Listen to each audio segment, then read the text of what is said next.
What's up, everybody? This is Tessa. And this is Tricia. And welcome to Strong Female Lead. Strong Female Lead. How you doing, Tessa? I'm amazing. How are you? I haven't seen you in forever. I know. It's been weeks. It's been a couple weeks, I think. Yeah. What have you been up to? Something fun? I don't know. I'm like you. I don't remember. I have that kind of memory now.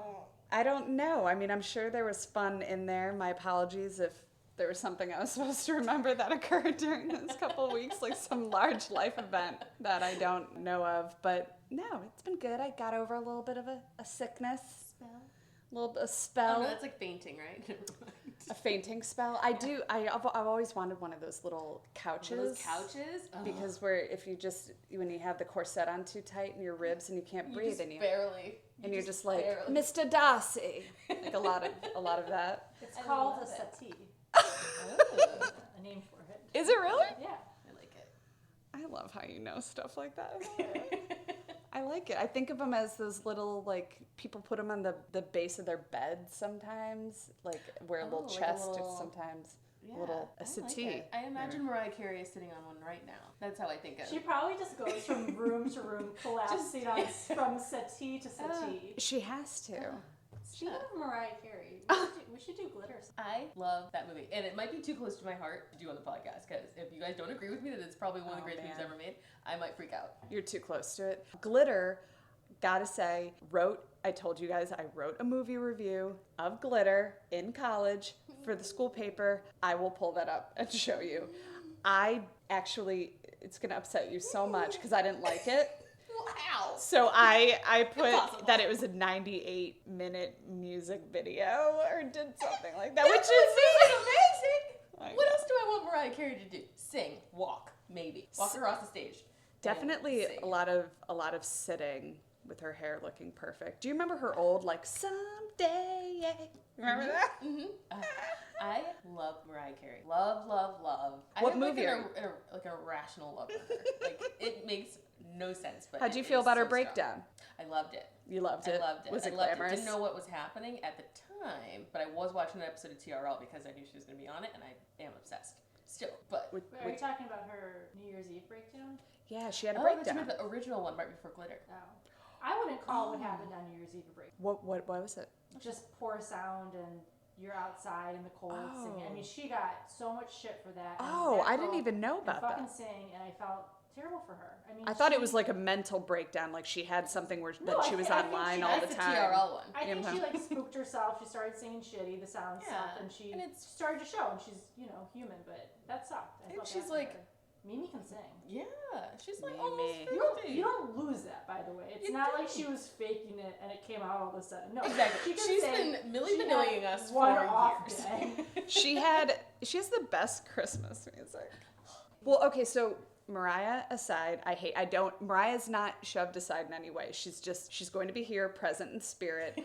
But I want to ask you, Tessa, what movie did you pick for SFL today? Oh my god, I picked another winner. Guys, I've been like kicking ass at movie picking lately. I don't know, like no one's been praising me online, which is unfortunate. But I have come with another banger. Mm-hmm. It is Happy Death Day. Mm-hmm. I know you've probably seen it because it was a mega smash hit. It was same amazing. Producer as Get Out. What? I think it's produced, maybe like not written. True. And production company, I think. Yeah, Blumhouse. But back to Happy Death Day. Yeah. This was one of the delights of 2017.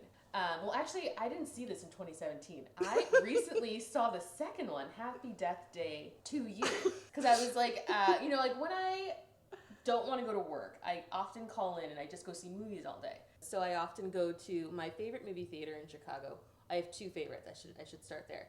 I have two favorites. I have my real favorite, which is the Regal Webster. So these are free ads, but if you wanted to sponsor the podcast, Regal, we ain't turning down no money. So that's my favorite one because I love a king size seat. So it's around my birthday, and I was like, what am I gonna do? Everybody else is working. Sounds dumb. So I'm not working, and then I was like, what am I gonna do with myself? Because I couldn't convince anyone to also skip with me because my friends are super cool. I'm sorry, I didn't get any sort of invitation to skip with you. Weren't you not here? Did you go somewhere in February? Nice try.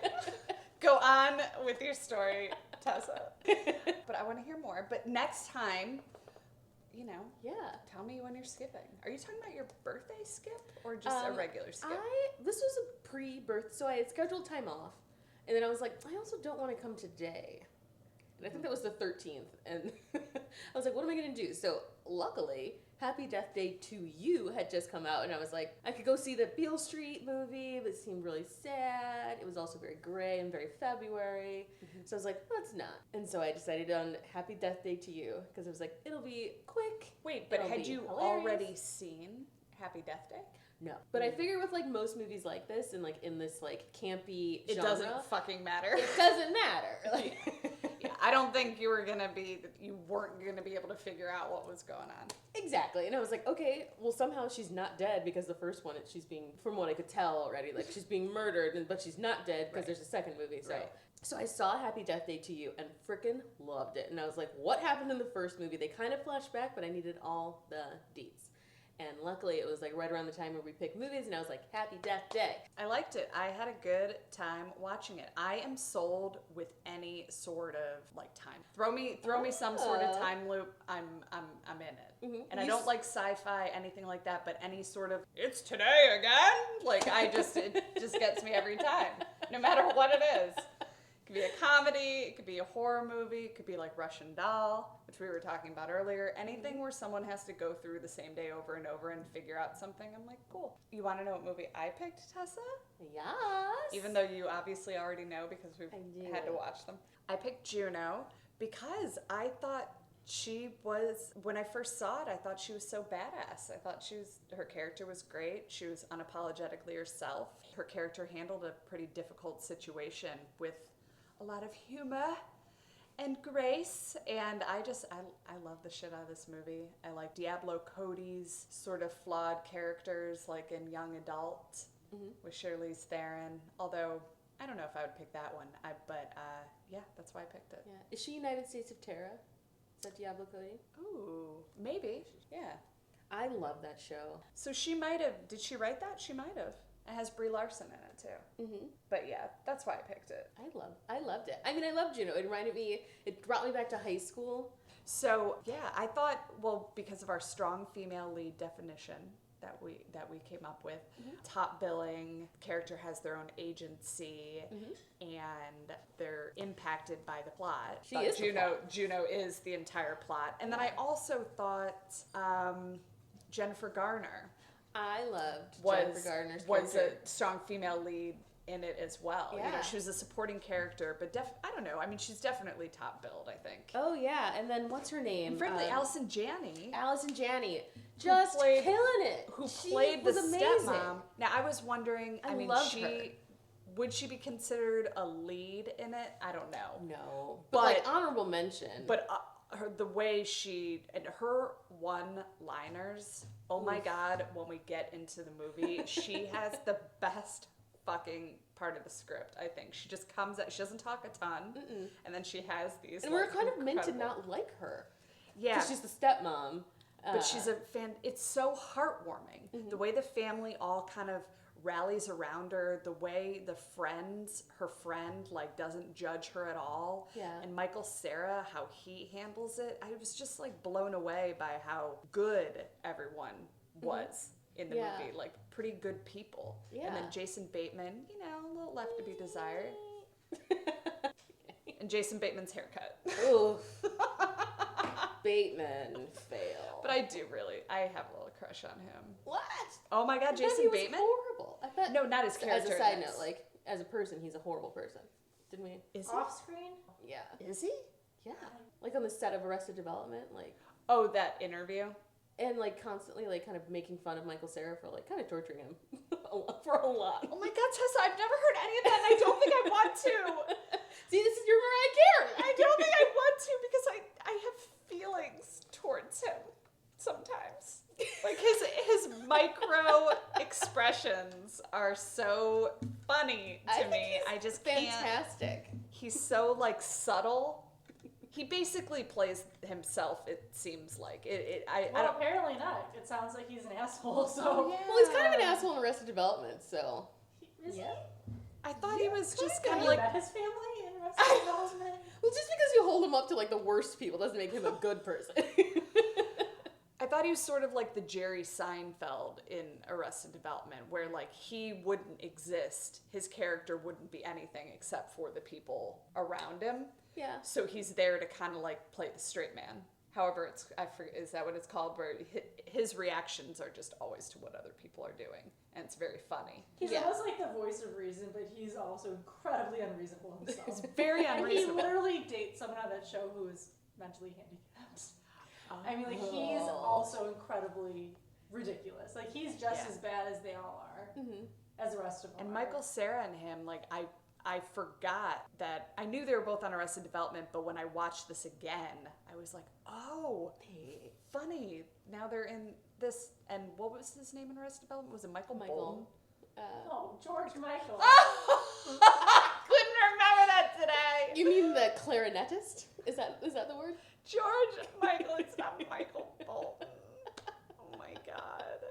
But Michael Cera also kind of seems sort of the same. So why did you pick Happy Death Day? Because it was a lighthearted romp around, like, 1990s MTV, and I loved it. It brought back so much nostalgia. I don't notice like, our high age school. difference, but the only time it really kind of smacks me in the face is with certain pop culture, because everyone knows what age they were when there was a certain show or a song, and when you're like, I was 2, and I'm like, I was a fully formed human. I was fully formed at 2. So it's clear that I was 9. Well, maybe we should jump into these fucking trailers. Yeah, let's listen to let's watch the Happy Death Day one. Yay. All right. On Friday the 13th. Oh, hey, you're up. Happy birthday. Oh, hey, you're up. Happy birthday. I'm totally having deja vu. I've already lived through this day. He's trying to kill me again. Again. Is everything okay? I have to kill him before he kills me. Happy Death Day. Oh my God. See, how could you not immediately buy a ticket to see this movie? Immediately. I liked it. Yeah. I loved every second of this movie. It was everything that I wanted it to be. It was lighthearted. It was like a slasher. Gave me all the 90s vibes. So, first off, I think we should all three say who we thought the killer was and why. I'll go first. I was watching the movie, and I noticed the roommate with the candle. And I was like, she's super familiar. Who is she? I always like to try to figure out who the actor is on my own, if they're in something else. That's a game I do too. Yeah, especially when it's voices and like cartoons. I love that. Okay. Couldn't figure it out, so I Google her, and A, she's from Shameless, and B, she's the killer. So I didn't really have to think about who the killer was because I Googled it 10 minutes into the movie, and I was like, you dumb. So the whole point of the movie. But, just the entire But movie. they can still figure out how she's doing it. hold on. Spoiler alert. Oh, yeah. God, Hilary. You guys definitely should watch. It's the roommate. Who did you think the killer was, Tricia? My gut told me it was Lori, the person that Hilary said. And the only reason is because I just feel like I've seen versions of this movie or this story before, and it's usually a jealous roommate, right? Or the mother. She seemed like she wanted, there's a scene where she's giving her a birthday cake or a birthday cupcake, and Lori seemed disappointed that Tree did not take the cupcake. And also, we learned very early on that Tree is really nasty, like, to people, and just kind of treats them like shit. And so I figured she probably treats the person she lives with in the same room like a big piece of doo-doo. What'd you think? Well, I saw the second one, so they immediately tell you who the killer is. Oh, right. And I was like, I should have thought of that before I saw the second one. But am I the only one who didn't truly know till the end? Yeah.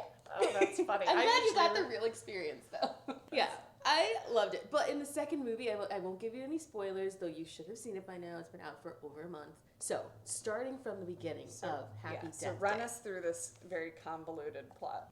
Okay, so we begin the movie with our sequence of events that's going to keep repeating, which I really like that they just start where the action starts. So Tree wakes up in the dorm room of Carter, who, after like a wild night out that they never describe other than it was a wild night out. So she wakes up in Carter's room and she's all groggy. She's like so hungover. She's super rude to Carter. She's like, Tylenol. So he's like rifling around. She acts like a big bitch to him. So that happens, and then from there, the roommate comes in. His name's Ryan, and he's like, hey, is that fine vagina still there? And I was like, ooh, what a line. Okay. He has a huge role in the second movie, so also goes to And Carter looks, he's supposed to be a dork, and he's clearly very attractive. I love when they do that, but anyways. Yeah. You know what I mean? It's like... Yeah, he's like, so cute. You're so unfortunate looking. Yeah. Tall, handsome. Yeah, okay, cool. Okay. Right. And he's like in the dorm still, so I'm assuming he's younger than her. Maybe. I don't know. Because she's in a sorority. I guess not necessarily. Yeah, because they live in those houses. Whatever. Yeah. It brought me back to my own walks of shame. And made me nostalgic for them. For the walks? Yeah, just, I mean, no, it sucks when it's happening, but it just the whole debauchery of that time where, right, it's called the walk of shame, but you leave in the morning, you're like, that happened, I hope I don't see them, you end up running into them, and then you go have coffee and brunch and cigarette and bullshit with your friends about something dumb you did the night before. Yeah. Okay, so the roommate comes in, says the sweet vagine, the fine vagines. And then so she's walking out, and she meets the tree hugger, and she's like, get out of my way, or science is stupid, which is accurate.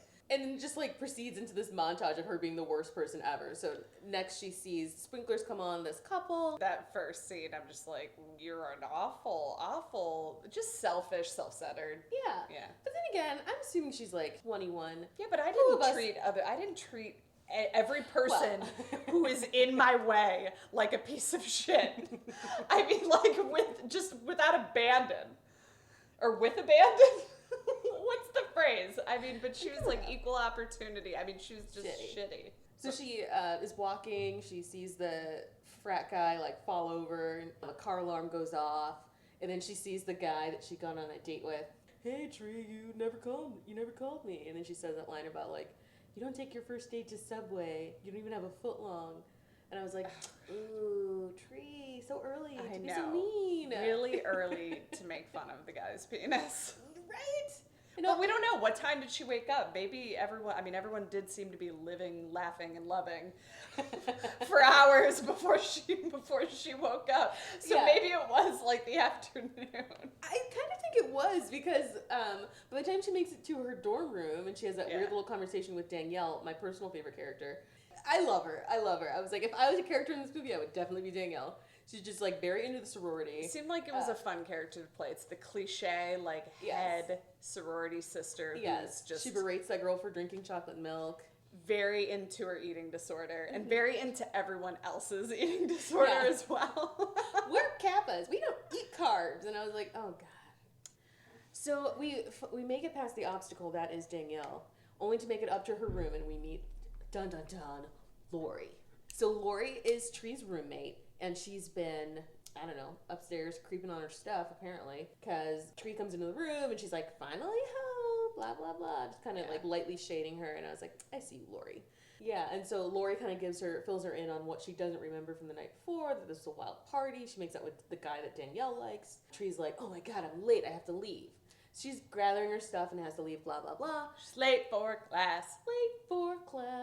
She's getting ready to go, she's got all her stuff, and then Lori presents her with this cupcake. So Tree's like, oh, I can't eat this cupcake because it's a trash cupcake. And she throws it in the trash. She's like, too many carbs. And I was like, get you, girl.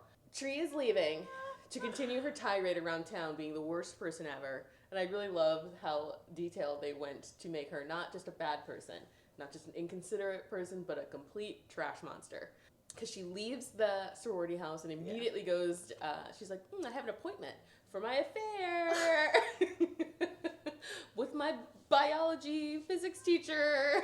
Quantum mechanics teacher who's also a full-time doctor and married. He's very busy. Yeah, she has an epic makeout with him in his office at the hospital after she runs into Lori again.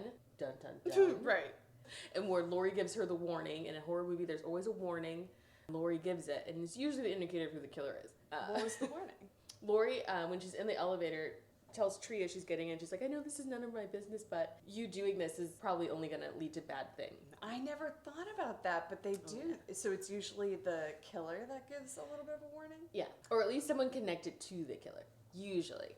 But she's garbage humaning across. She's just, being a trash fire all around Bayfield University. So Tree is having the affair with her biology professor. And then it's like kind of cut to later that night. They're back at the sorority house and they're getting ready for a night out. Kegger! Oh, but it's actually a birthday surprise party for Tree. She doesn't know, and like everyone's like waiting for her at like one of the frats or something. And she's walking, and then walking, and then she sees this music box that's playing Happy Birthday that's just like left in like a tunnel. Mm-hmm. And I was like,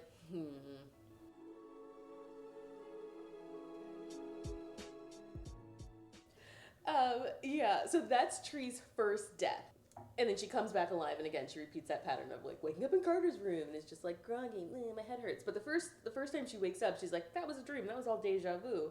I know. That would feel really nice in that moment, right? Because I've woken up from...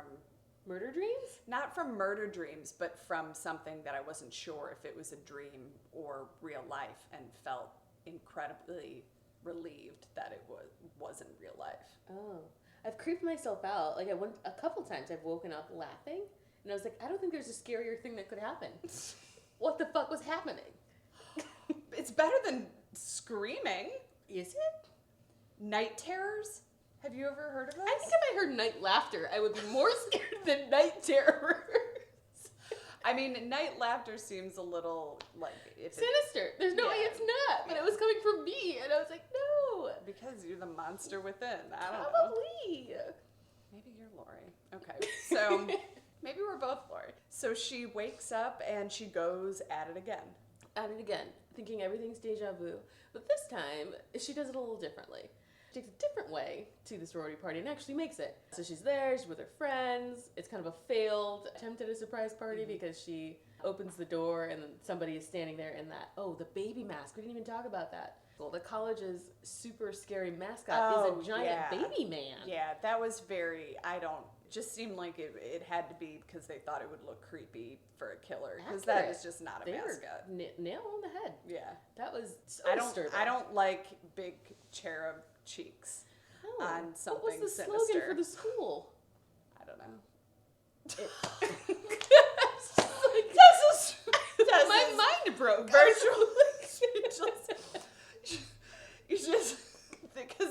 That's the slogan for the school. It's just people unable to come up with the slogan for the school. It was like, okay, we're the fighting toddlers. We're the mind broke. What do you say when you enter the field? Come up with that. I've never seen you speechless like that before. It's freaking me out. I want people to hashtag and send us possible names for this. Motto would be for this school. Second death is frat party death. Wakes up again with Carter, goes through the day, fine vagina, sprinklers, car alarm, falling over sorority boy. So she goes and they're having a surprise party. She makes it a little bit farther because she does remember some things from what she thinks was a dream. She's calling it deja vu. Danielle says, one of my favorite lines in the movie, she's like, deja vu is... I have deja vu is when she's like, I have it 5 times a day, and it means that someone's thinking about you while they're masturbating. Oh my and I was like, yes. How many times a day do I have deja vu? I don't have it. 1 million. Just kidding. That was a really I would be funny constantly in a loop. I'd be in Happy Death Day. If that was true. Yeah, and so they go, and this time she's remembering things, so she actually makes it to her surprise party. They try to surprise her by never saying surprise. She opens the door and like everyone just kind of stands there. And I was like, is this a surprise party? Okay. And so she punches the guy in the baby mask just because she's just triggered. She's got some PTSD going. And then it's like a regular guy. I think his name's Nick. And then, unfortunately, she dies again. Yeah. And then she dies again. Third time. She's really just dying. She's dying and she's not putting it together pretty quickly. Because I don't think I would either. I'd be like, I'm in a dream. I'm in Inception. I was in a dream inside of a dream, which is funny. And the name of the movie was Almost Half to Death. Interesting. Anyways. Half to Death. So she's just kind of it's like she's waking up and she's putting it together, but I would imagine it's like piecing together a drunk night or something. Like, I doubt it's that vivid. So each time she's waking up, she's like, oh. Yeah, she probably wakes up with a hangover every single time. And starts thinking, what's going on? Why am I here? Then it comes back. Then it's like, oh, now I gotta. So like it's just slower. Yeah, and she gets sharper and sharper each time she's like. No, she gets worse and worse. Well, her body does, yeah. But she starts to remember things faster. Yeah. Yeah, so eventually she breaks down and she's like, she eventually tells Carter what's going on. She's like, you're never going to believe this, but I'm going to tell you anyway because you won't remember it because we live in the same day again. Lori goes through so much to kill Tree, and I have never in my life spent that type of effort doing anything besides this podcast. So what? Okay, so eventually, like, how do we, because there's a point where Tree messes with things a little bit because she goes to the hospital. She thinks it's this killer who's been released. She thinks that that's the person who killed her, but instead then that person she tries to go after him and he kills Carter. And then she has to die again. Has to die because she doesn't. Now she's caught feelings for Carter. Yeah, because he's a straight hottie. He's a straight hottie. He's supposed to be a dork, but he's a straight hottie. Yeah. She catches feelings for Carter, and so she hangs herself in order to save Carter, and then she's back to, it's my birthday. I'm partying like it's my birthday. So then how does she this is the final, we finally think that she's figured it out. This is like the last time you're like ready for the movie to be over. We get it. We get it. We're ready for the movie. Right? She's planned for everything. She's going to go to the hospital. She's going to shoot that guy. She's going to finally get it right. And then she fucking does. She kills him in the hospital. So then she's finally back and she's celebrating with Carter in her bedroom. And they are, just looking at each other all lovingly because now they're in love. Because that's how you fall in love, through trauma. That's how you fall in love, right? That's how she realizes that, oh, this guy isn't that much of a dork. He's just nice to me. Yeah, he's adorkable. He's adorkable. Mm-hmm. And so they share this cupcake that Lori's made because she didn't throw it away in this timeline. Yeah, weird. Yeah, and I was like, okay. And then what happened? She was getting nicer. Oh, yeah, she was getting nicer. She was righting all of her wrongs, and she finally met up with her dad, who's the one who's been calling her. She gets she has like 15 lives, so then she just starts to become a nicer person because she realizes that she is a garbage person. So then she has that cupcake with him, and then what happens? She dies again. She dies, but this time very peacefully. And she wakes up the next day and she is livid, as I would be. Pissed. I finally fucking did it, and now I fucking died. And we have to figure out, okay, well, it wasn't the serial killer guy who was escaping from the hospital. Then who the fuck was it? Dun dun dun. It's motherfucking Lori. When does she know that it's Lori? She doesn't until she goes back to her house. So she she's like angrily going through that routine, the fine fashion, the sprinklers, the falling out frat boy, blah, blah, blah. Makes it to the house. She tells that one guy who's been waiting for her in the tunnel, you're gay. So she's a little less nice this time because she's just like, how could this be happening again? Right. She winds up in the sorority house, and then she's seeing Lori in the room, just being a creepo. And it just hits her?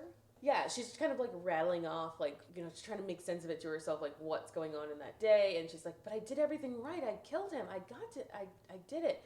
And she's like, well, Lori says something to the effect of, well, walk me through the day. What happened? She's not believing her that she's been killed all these times. And I would not believe someone can kill that to me either. And to be honest, Tessa, if you approached me with this exact same situation, I might have some questions. After all we've been through? You wouldn't just blindly believe me? I would want to know more. Yes, I would. I think I would be instantly on board because if this is a game, I'm down. If this is not a game, I'm still down. I don't know what it is then. Yeah, I'd be down to experience something weird like this. Yeah, and I was like, well, walk me through it. Tell me. I want someone to point out the things that are going to happen. Yeah, like that part would be fun. Yeah. So then Lori's all, here's your cupcake. Here's your cupcake. And Tree's like, what? I ate the cupcake. Why are you giving me another cupcake? Bing! Bing! Light bulb. The last thing she did. Cartoon light bulb moment. Before she woke up, back in Carter's bed, was eat that cupcake. So she's like, it was you. And she confronts her. And there's this epic fight in the sorority house. And she smashes that cupcake in that bitch's face. Yeah. Yeah. To make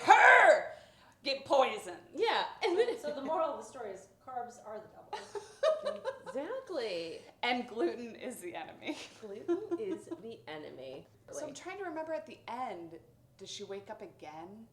How do they go to the She second wakes up one? again, and then Carter's fucking with her. He Yeah. plays the cell phone. That's right. And he like says the same thing, and she's like, "Oh my fucking god!" And he's like, "Gotcha, bitch." Yeah. But then, why is there a second one then? Oh man, because we're only getting part of the story. Ooh, It's so good. really? The second one, Okay. science is the enemy. The character Ryan, the fine vagina, he has a big role. Well, thank you. So tell me, okay, so strong female lead. Yeah, I thought Tree was awesome. Yeah. I love that she's a flawed female character. I love that Lori was a murderer. I love a female murderer, especially in a campy movie like this where it's always like, oh, it was my ex-boyfriend, which, you know, it's probably accurate, but this time it was Lori, and I love Danielle. Those two, of course, don't affect the plot. Well, I guess Lori kind of does. Yeah. Lori is but the movie kind is of the plot, and then yeah, Tree is the movie. and Tree is the and entire she movie. grows and changes and has She her own does. agency. She does what the fuck she wants. Yeah. Right or wrong, to the entire point of movie. being a garbage person. To the but point I of like being a it. garbage person, yeah. I thought it was great. Yeah. I think it's 90 minutes that you will definitely enjoy. It's easy. It's not scary. It is it's not all scary. campy, and who doesn't want to relive the same day over and over? Me either. If I could relive a day over and over, Oh, it boy. would be Christmas Eve, Aw, Christmas Eve is so good. Oh my God. 1998. How old? I was 10. Oh, And I had recently gotten a CD of Mariah Carey Christmas early. All of the ties. Weird looping all of this together. Me. Had choreographed an entire routine to every song on the album and would perform it nightly for audiences of stuffed animals and or siblings. Oh, love that. Yeah. So- I would relive that day over and So a over. follow-up question to that: how many 1998 Christmas Eves would you give this movie? If on a scale from 1 to 5, 1998. You guys should Christmas see Eves, Tessa's face right now. What does this movie get I'm going to give it 4. for 1998? 4 1998 Christmases. Only because I would give it 5, but you have to see the next movie. Hey, this is a movie I wouldn't have watched, and I watched, and I liked it. I enjoyed it. I thought it was good. I like that. I would give it. Oh yeah, what day would you want to repeat over and over? Oh my God. So if I had to live a day over and over, the first one that comes to mind is the day that I pulled a really good April Fool's joke on my oldest brother. Yes. And we have like 9 years between us. So me getting him, like really fooling him, was a big deal. And I was getting him back for one that he had done to me a couple years before that made me cry. So I had one of his friends call him and pretend that there was like a CD on sale at this place, this store called My Generation, which was kind of close to us. Oh my God, this is very 90s. And Brett, my brother, he got right off the phone and drove like right to the CD store. Ooh. And I was probably like 8. And so he was like 17 or something. Maybe I was 10, maybe he was 18, I don't know. But he just like drove right there. And so then I called the store and asked for them to find this guy with these really big glasses on. That's how I described him because his glasses were awful. And he got on the phone and I just said, April Fools, and hung up. And I'm telling you, the sheer happiness of being able to get him and just like the pride, I would really relive that moment over and over. Epic. It was awesome. I love that. So how many April Fool's 1995s would you give this movie? I would give it 2.5 to 3. 3. Ooh, okay. Yeah, I'll take that. because it's good, but that day was really good. But no, I liked it. Mm-hmm. I thought I was gonna give it a 1 or something. Like, So, well, that was good. Yeah. Well done. Good pick. Hey. All right, guys, get ready. Next one is Juno.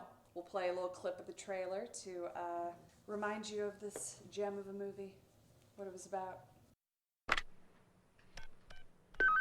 Yo, yo, yiggity yo. I'm pregnant. What? Honest to block?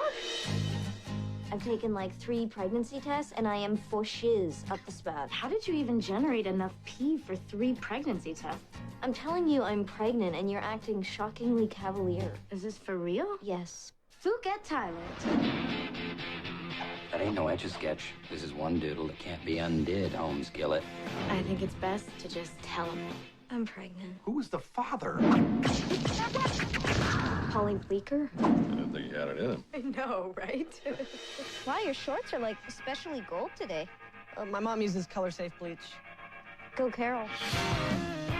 You should look at adoption ads. They have ads for parents. Yeah. Hi, I'm Vanessa. You must be Juno. Hi, I'm the husband. A couple of baby-starved wingnuts. Dude, that thing is freaky looking. I am a sacred vessel. All you've got in your stomach is Taco Bell. You think you're really gonna do this? Yeah, but I'm guessing it looks probably like a sea monkey right now. We should let it get a little cuter, right? Great. Keep it in the oven. When this is all over, we should get back together. Are you still gonna think I'm cute when I'm huge? I think you're beautiful. Did you by any chance barf in my urn? I would never barf in your urn. Did you see that coming when she sat us down here? Yeah, but I was hoping she was expelled or into hard drugs. You're like the coolest person I've ever met, and you don't even have to try. I try really hard, actually.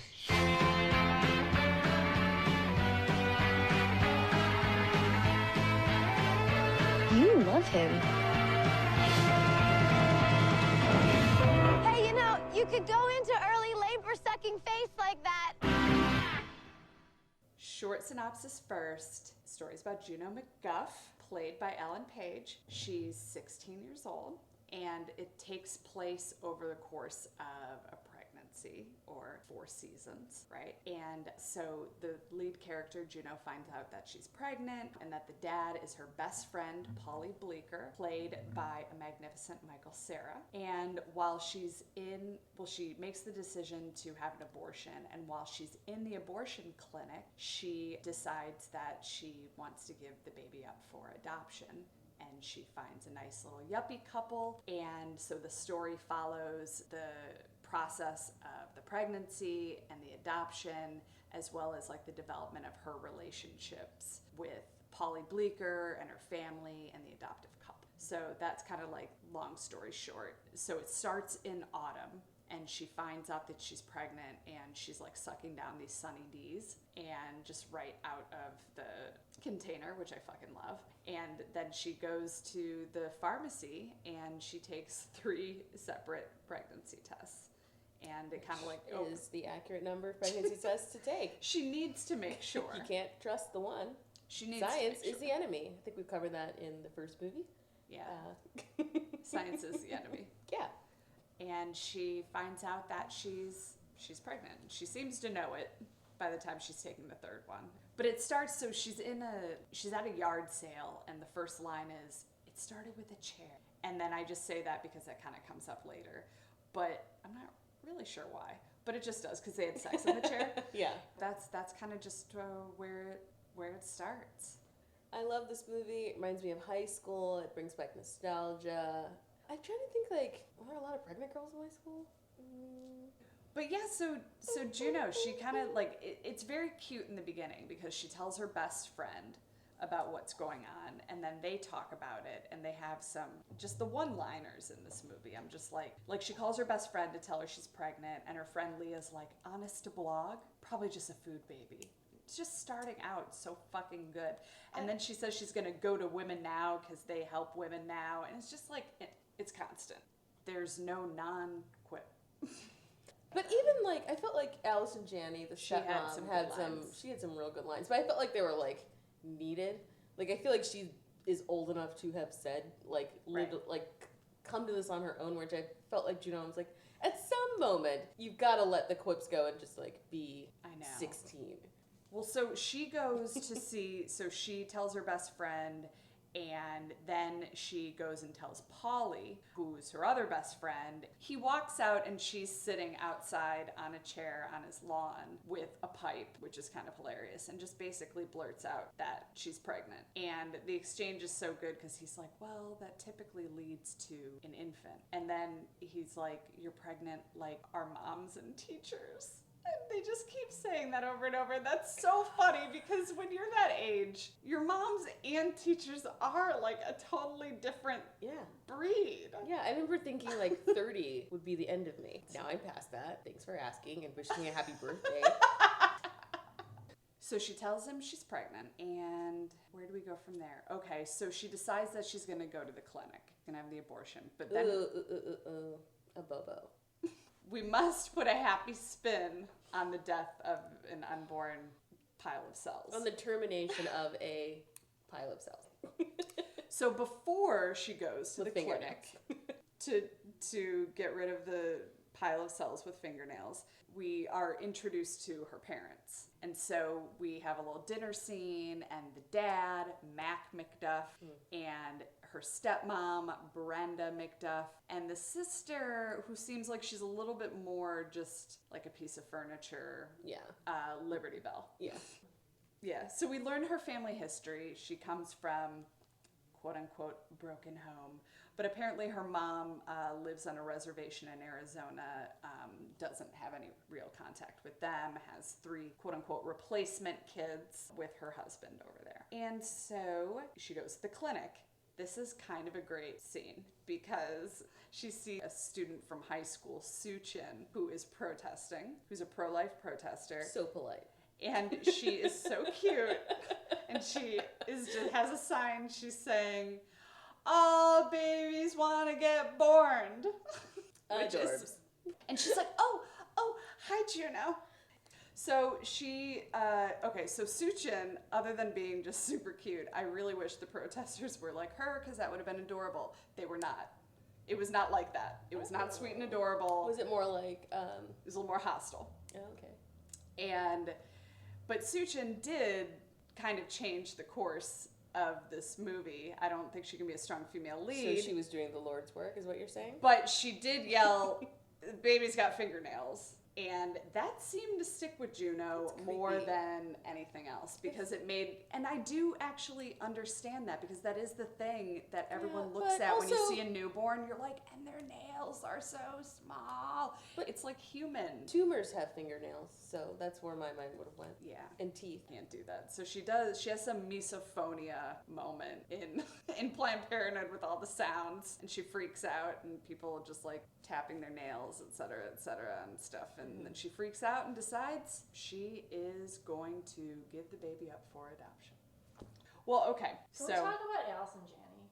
Yeah. She's my favorite character. She's fucking awesome. So when she tells the parents, I really liked that scene where she has her best friend Leah and they're at Juno's parents' place, and she's kind of scared to tell them, and their reaction is so funny because the dad's like, who's the father? And then he finds out it's Polly Bleeker, and then he's like, oh, I didn't know he had it in him. And it like just takes this other like, people just cannot believe Polly Bleeker inseminated her. Like they just cannot. They're like in awe when they find out it was him rather than upset. Yeah, like he just can't do that. No. Ugh. And I kind of get that because I still can't picture them having sex. Yeah, because part of me does think of him as George Michael, and I'm like, no. And this is after she found the couple. She finds him in the penny saver, and I love when Leah's like, we found them in the penny saver next to the exotic bird. I love that. I love it's so good. That Olivia.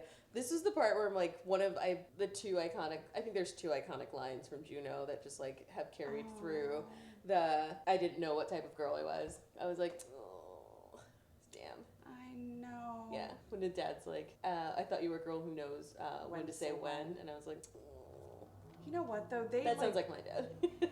Even though, there was that disappointment, obviously, that we felt from the father. But all in all, those parents were calm as fuck about this situation. Like that, the support that she got, I mean, yeah, there's some disappointment and how could you get yourself into this situation? And Allison Janney makes some funny comments about her being a dumbass later on, like to the ultrasound tech. But in general, this could have gone a whole lot worse. Oh yeah. I mean, like just a thunderstorm of rage and shame, and they did not do that to her. Yeah. Which I love. Because she'd already made her decision when she brought it to them, which I thought was good. Smart. Yeah, and smart. Have your decision made when presenting. It's kind of like what you like about movies is that it's not about the decision. It's about they already made the decision, and like the parents aren't going to impact it at all. They don't. Yeah. They like, basically say they're going to help her no matter what. Yeah. I was like, and you gotta give props to them. They're like love northern Minnesota. I like when those characters surprise you like that. Did you see Absolutely. Did you see Boy Erased? No. That's a really good movie. It's with Lucas Hedges. He plays. He's good. He's like just going into college and he's finally coming out, and it's kind of traumatic because he's like an incident in college. But his dad's a pastor and his mom is the wife of a pastor. Anyway, they send him away to a gay conversion therapy session. And then really quickly, his mom comes around, which is like just very heartwarming that she's like the wife of a pastor. And sees past it and sees her totally kid. against everything that like the kid is doing, and then she just like loves the kid no matter what. You would assume that she'd be kind of closed-minded. Totally. And then she wasn't. And she wasn't. I mean, it was just, I just thought that scene was just so well done. It seemed so real, and then it also was just the totally positive reaction. I mean, and having her best friend there too, like that's total game high school move. Yeah. As a buffer, you gotta have that friend when you're giving bad news.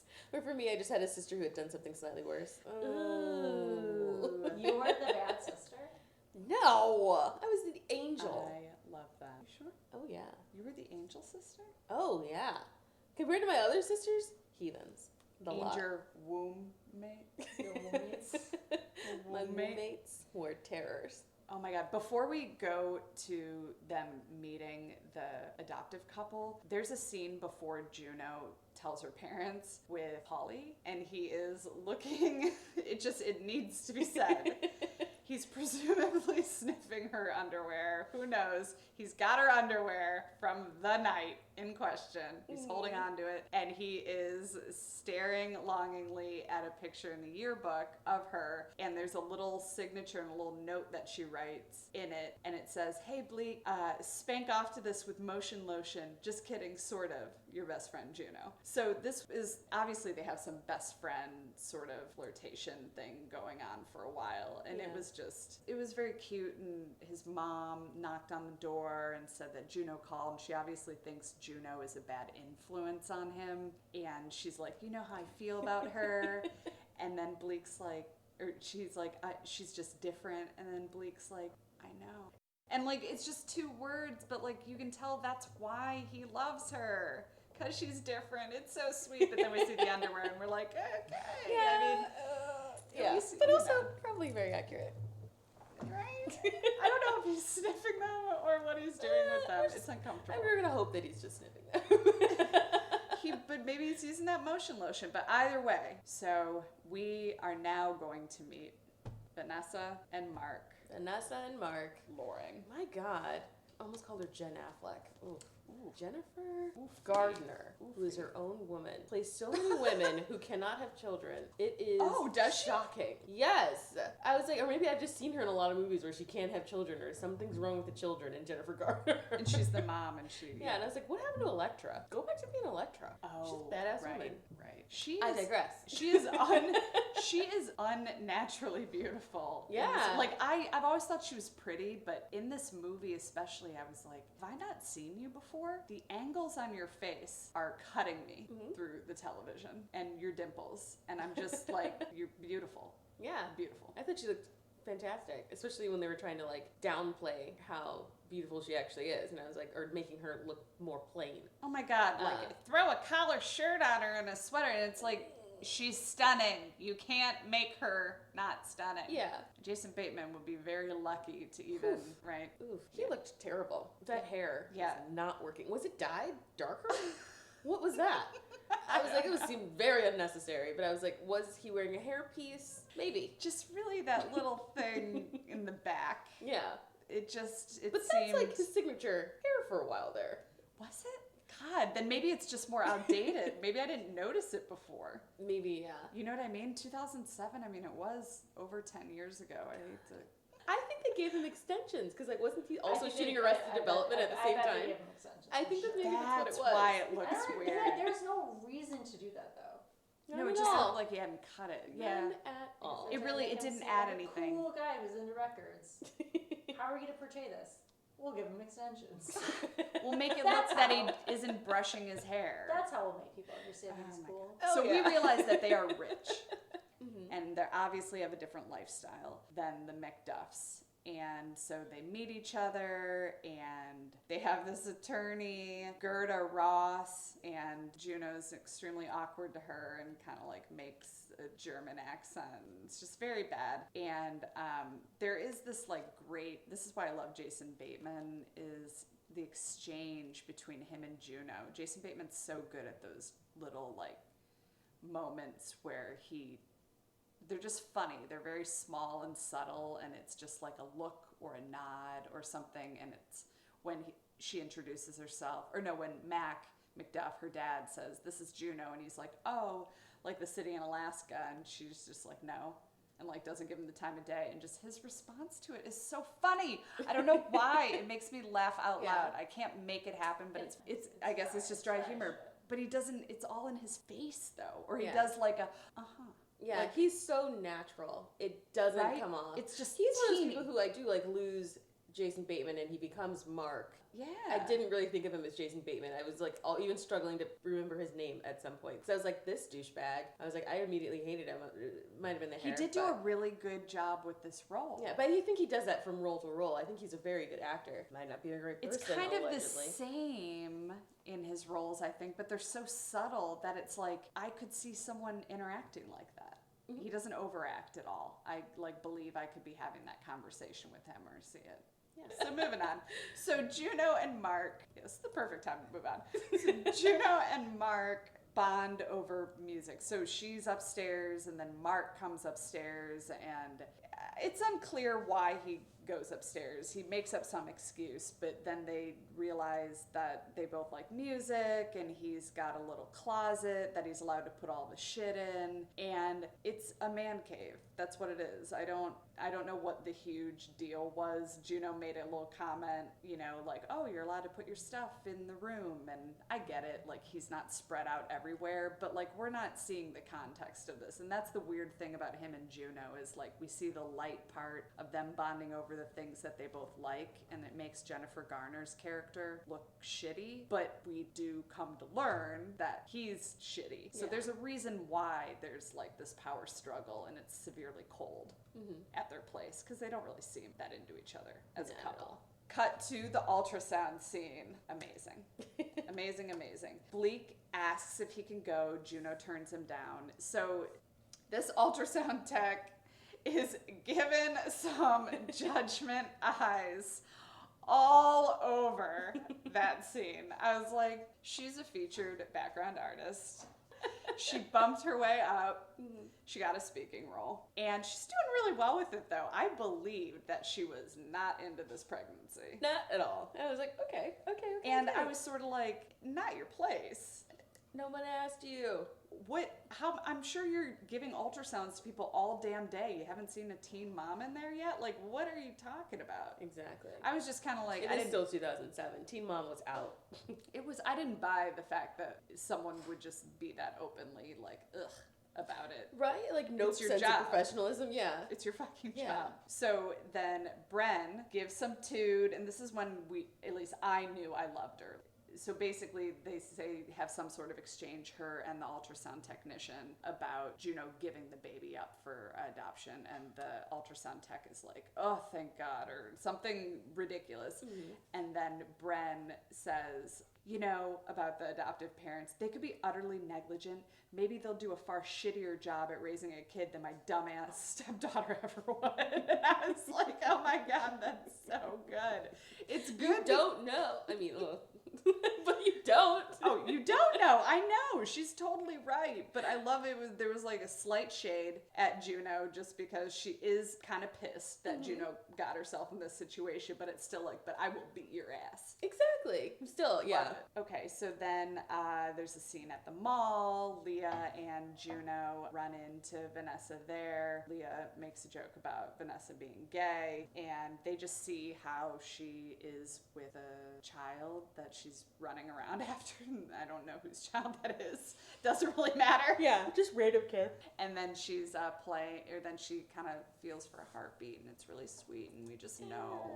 And she's meant to be a mom. I was like, that's both a very heartwarming statement when she says it, and also to me very puzzling. I'm like,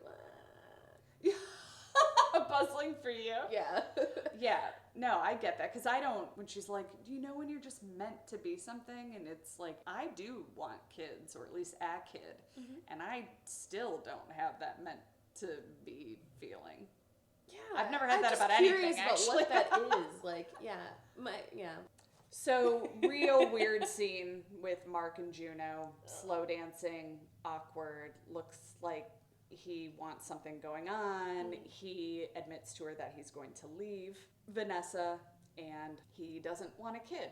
And then Juno she has a lot of good lines. He says to her, what do you think of me? Because he starts to wonder, why do you keep coming over here? And she said, I just want to be a piece of furniture in your weird life. Which I was like, I get that. I feel like I've wanted that. Okay, so then Vanessa comes home, and automatically she thinks that Mark did something. So clearly we know that there's issues. Then we find out that they've decided to have a collaborative divorce, pre-conscious uncoupling.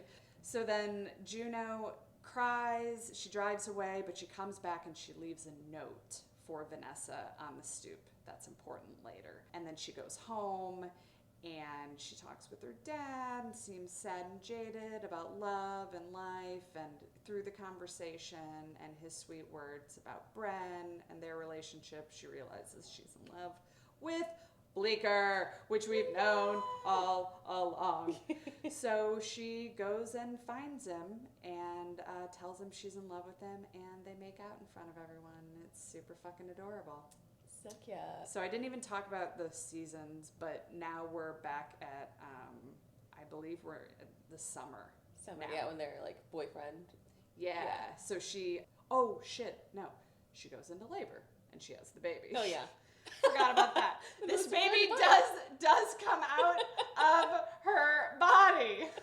She goes into labor before the summer. Nope. It turns into a Happy Death Day scenario where she's just continually pregnant and water is continuously breaking. We almost skipped over her having the baby. So she has goddamn, what a build-up. She has the baby, finally. Yes. But this is the part where I was just like, this are the best moments of Juno. When she has the baby. Yes. And she gives it to Vanessa. Yes. When she chooses not to hold it, and then Polly just comes and like gets into bed with her, and I was like, that was so sweet and so loving. I was like, well, Polly. I know, and he just kind of like cuddles her and snuggles her, and then we see Vanessa see the baby, and that's when I got chills. Yeah. I did get chills. And then again, Alice and Janney's there just to give that bring that heat when she's just like, how do I look? And she's like a new mom. Scared shitless. I know. And then we go back to the nursery, which is set up the way that Vanessa wants it, thank God. And there is a little note that's framed where the family picture was going to be.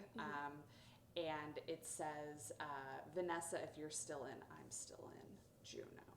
So then skip to the summer, they're boyfriend and girlfriend, super sweet, and she rides her bike to his place, and they sing that like song that's like so adorable.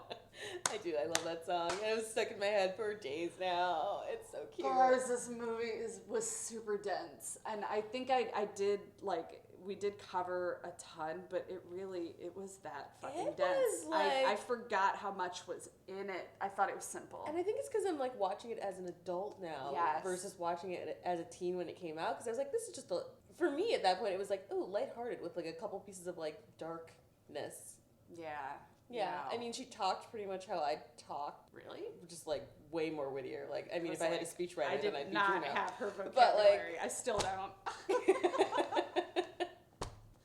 Her speech was familiar, I'll say. I definitely didn't sound like Juno because I'm from Zion, Illinois. There was Worst place on earth. this movie. It was good. So okay, strong female lead moment. What have you got for me? I mean, I think the obvious strong female lead was Juno, so I'm not going to choose her. I am going to choose, and I'll probably never choose her in anything ever again. But I'm going to choose Jennifer Garner's character as my strong female lead. I loved her. I thought her character was pretty intricate to the plot. She flirted with the plot of this movie. Oh, definitely. She's not top billed, but you can't win them all. And no. And yeah, I think she had her own agency. I think when the fucking chips came down, she chose what was best for her and her life and her desires, and she made the shit happen. And she's gonna be a great mom in the world of Juno. I think she's gonna be a phenomenal mom.